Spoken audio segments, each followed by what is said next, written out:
guitar player of Hammerfall. Great. So let's start, okay? So our first question today is Hammer of Dawn. It's the band's 12th album, right? So looking back, do you consider Hammerfall has had a growing career that built up on time? Or it just got to a certain point in the metal world that it's very hard to surpass? Yeah, I think it's more of the latter. I mean, you can't be on top forever. There's always going to be other bands that are getting bigger. But I think when I look back on the career of Hammerfall, what I'm the most proud of is the fact that this type of music, when I formed the band and when we recorded Glory to the Brave, it was not a music form that was appreciated by many. And just a few years later, we had opened up a whole new generation for it. Like the teenagers who may have not even been interested in metal music before. I don't know how many times people have come up to me and said, or wrote on Facebook or whatever, that I never listened to metal before, but I started listening to you guys with this or this. It doesn't have to be the Renegade album; it could be any other album after that. And then that's how I discovered this band and that band, and now I listen to this, and just we were sort of their gateway into the metal world, and that makes me prouder than ever. That's an amazing accomplishment, and yes, definitely you probably had a lot of people coming into metal because of Hammerfall. I remember my first albums of Hammerfall way back. Yeah. So after listening to the album, the first thing that comes to our head is that it is one hit after another. Could we say that this album will consolidate Hammerfall as the top Swedish metal band? I don't know about top. I mean, I think what it consolidates is that we are, and that's what I feel as well. Is we have really something to offer still. After 12 albums, 25 years, we're still releasing worthwhile albums that move us and the genre forward. And that I think is great. That's a really nice feeling to be able to sit back and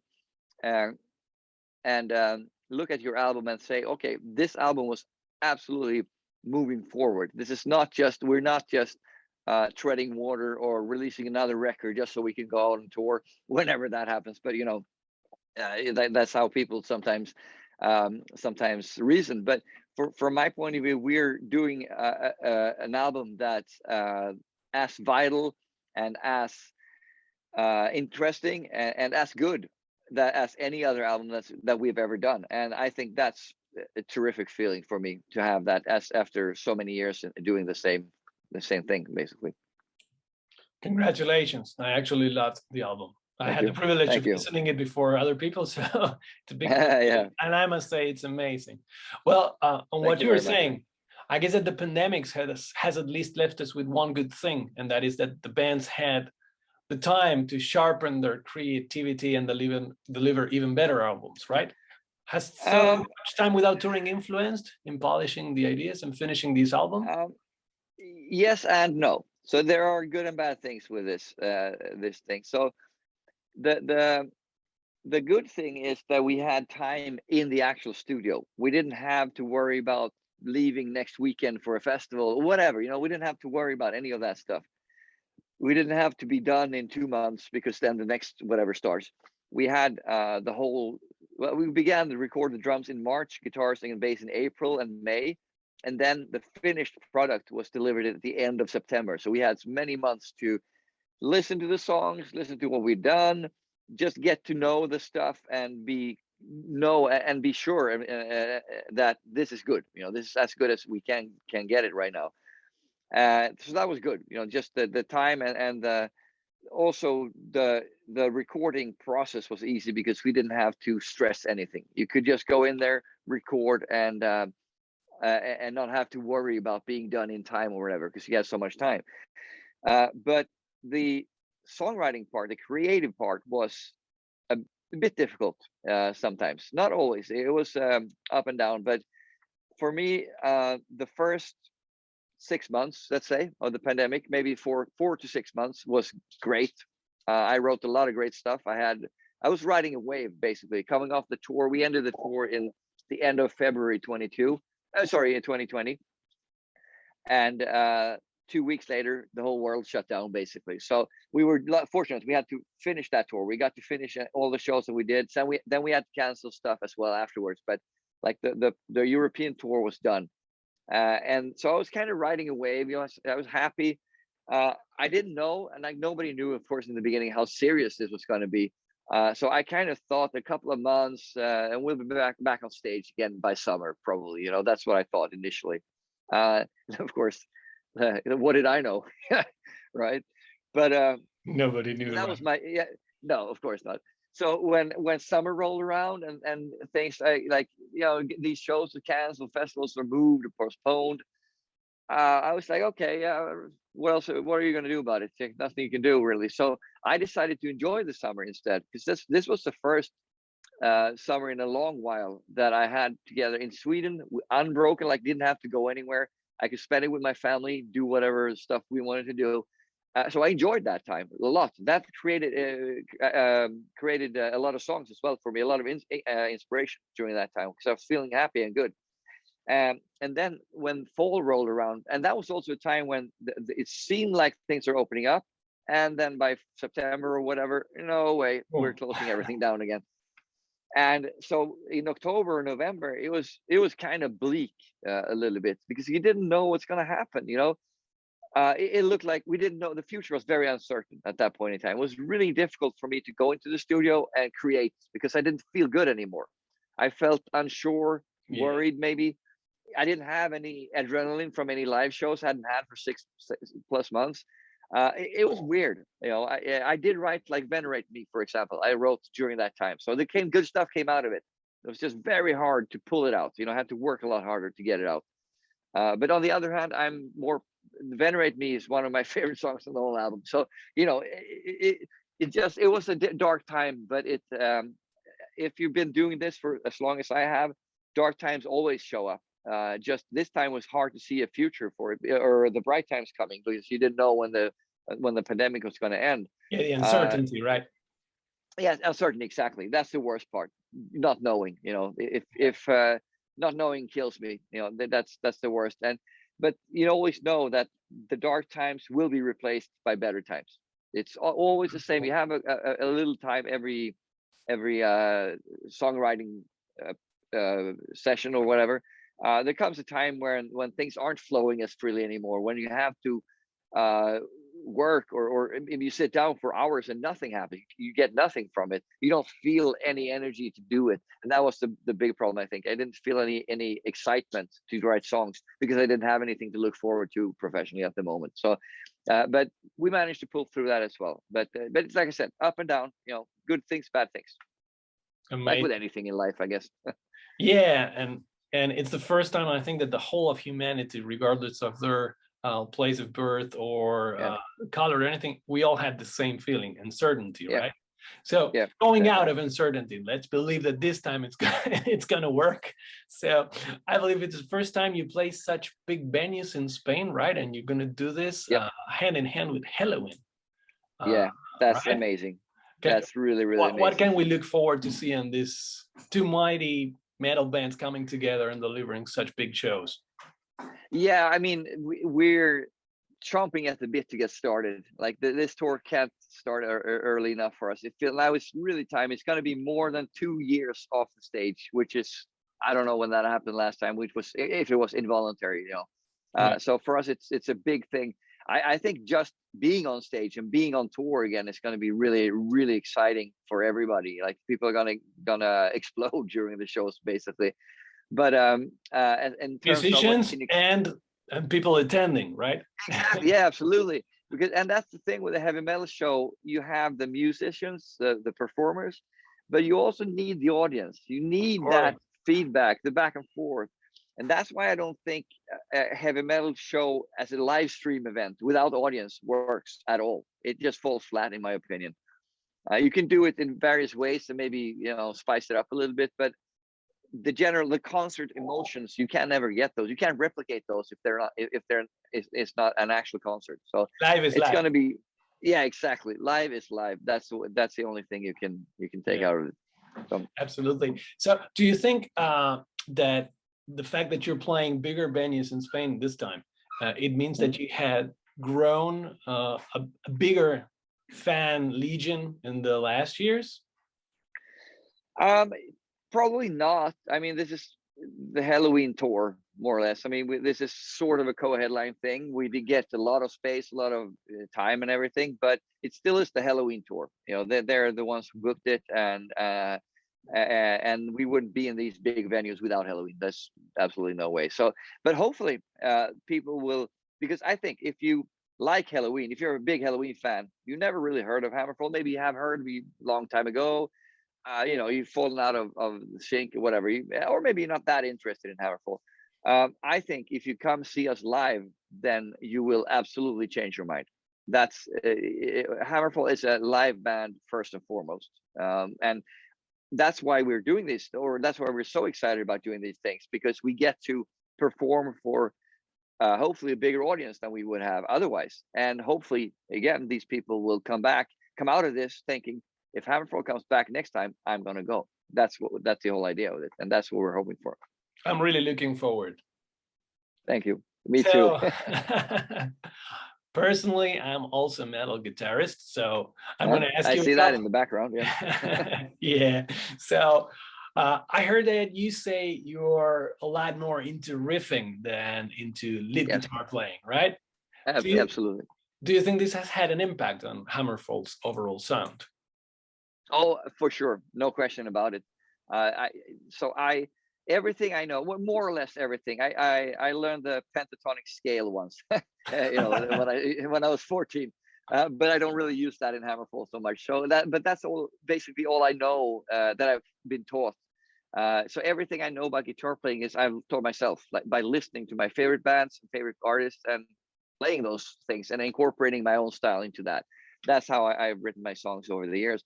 And because I don't have that thing, it's never been interesting to me. I've never been interested in practicing. I wanted to turn up the volume and just go crazy with the fat riffs. That's what I always wanted to do with heavy metal. That's what appealed to me.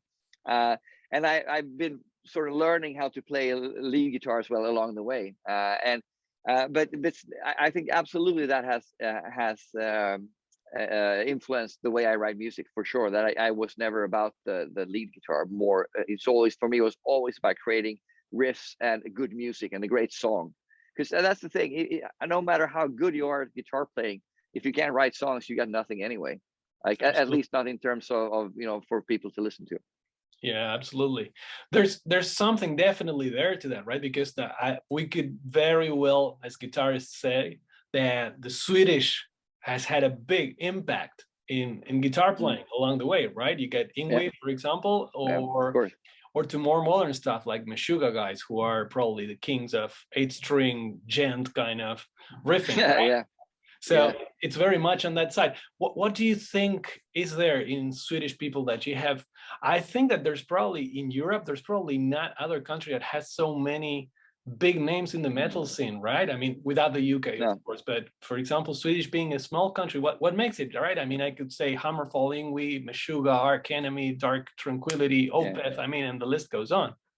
Yeah, that's one thing that we all from Sweden should be proud of. The fact that we have produced so many bands that are so different from each other, but still so unique.